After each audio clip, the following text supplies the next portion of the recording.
Bonjour et bienvenue sur ma chaîne Un thé à Montréal. Aujourd'hui, je vous présente le deuxième dessert pour le menu cétogène de Noël. Ça va être une tarte au citron en verrine. Et si vous aimez mes préparations cétogènes, abonnez-vous à ma chaîne, ça serait un beau cadeau de Noël pour moi. Merci et bon appétit! J'ai ici une tasse de poudre d'amande. En fait, ce sont des amandes entières que j'ai broyées moi-même pour ne pas réduire le tout en poudre et avoir des petits morceaux d'amandes croquantes dans cette préparation. Je vais y rajouter un tiers de tasse de beurre. C'est du beurre à température ambiante. Une demi-cuillère de xylitol.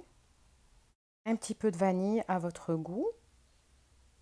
Puis, je vais sabler tout ça avec le bout des doigts.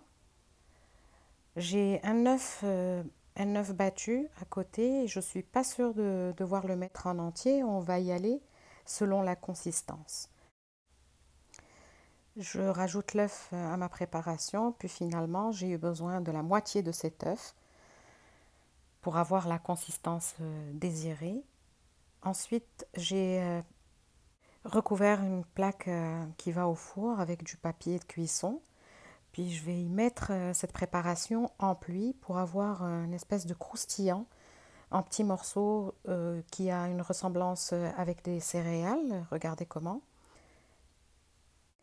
Je vais utiliser seulement la moitié de ce mélange et je m'assure de faire des petits morceaux qui vont dorer au four et qui vont être très croquants sous la dent avec les amandes qui sont aussi croquantes. Et l'autre moitié va me servir pour un autre dessert que je vais vous présenter un peu plus tard. En attendant, je mets ma plaque au four pour 10 minutes à 350 degrés Fahrenheit. Pour la crème au citron, j'ai râpé un zeste de citron ici dans un bol à mélanger.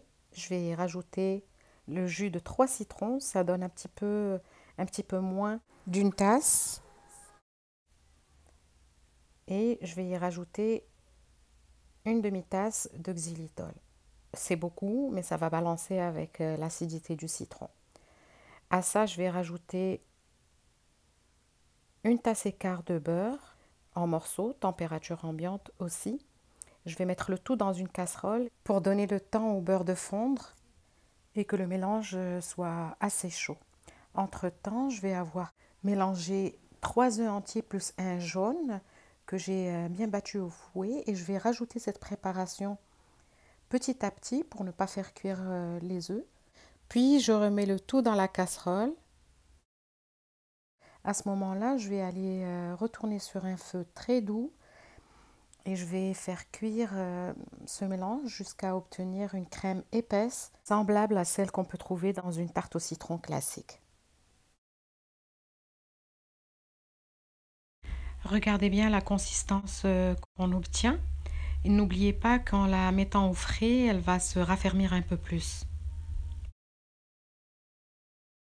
Ensuite, j'ai commencé à mettre la croustade ou le petit mélange sablonneux dans les verres. Puis j'ai changé d'avis et j'ai changé pour des petites verrines. Donc j'ai mis une couche de ce croustillant dans des verrines. Puis par-dessus, j'ai mis 2 grosses cuillères de crème au citron. Je vais les mettre au froid pour que la crème devienne un peu plus épaisse. J'ai fait un petit rappel en mettant un petit peu de ce croustillant par-dessus le citron. C'est juste une décoration.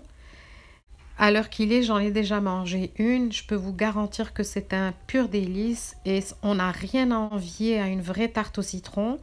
En ces temps des fêtes, on peut se gâter un petit peu. Vous pouvez aussi faire ce montage juste au moment de servir. Dans ce cas-là, vous mettez votre crème au citron au réfrigérateur.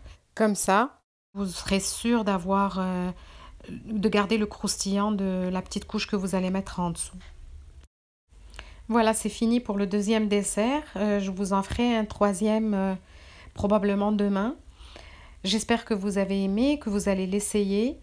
C'est un délice. J'ai juste envie de vous le redire, c'est très très bon. Bon appétit, à demain!